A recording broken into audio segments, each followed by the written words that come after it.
दोस्तों, एक बार फिर से बिहार ने हमेशा की तरह देश की राजनीति को एक दिशा दिखाने का काम किया है। बिहार में जो राजनीतिक घटनाक्रम हुए हैं वो अपने आप में इस देश को एक रोशनी दिखाने जैसा है। जब देश में यह वातावरण बनने लगा और लोग ये कहने लगे कि बीजेपी को हराना मुश्किल है, धन बल और बाहुबल को झुकाना मुश्किल है, तो बिहार ने यह दिखाया कि ज़रूरत नहीं है कि सरकार बदलने के लिए विधायकों को रिजॉर्ट रिजॉर्ट घुमाया जाए। बहुत स्मूथ ट्रांजिशन के साथ वहाँ पे एक नई सरकार का गठन हुआ है। यह जो सरकार का गठन हुआ है उसका उद्देश्य बिल्कुल साफ है। यह गठन हुआ है सरकार का, एक तरफ बीजेपी की जो नफरत वाली राजनीति है, जो विभेदकारी राजनीति है, देश और समाज को जो तोड़ने वाली राजनीति है, उस पर विराम लगाने के लिए।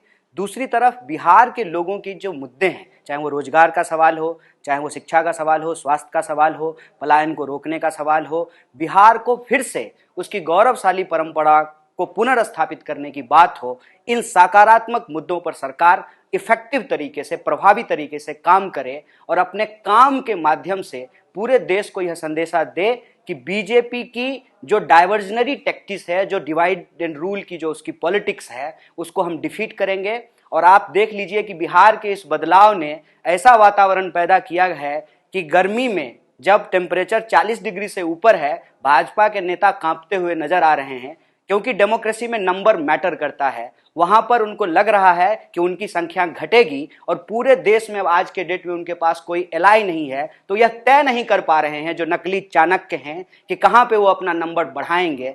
तो बिहार ने इस अंधेरे समय में एक रास्ता दिखाने का काम किया है और अपने इतिहास को पुनर्जीवित करने का काम किया है। जब जब देश को जरूरत होती है, बिहार एक रास्ता दिखाता है, बदलाव का एक मसाल लेकर के चलता है।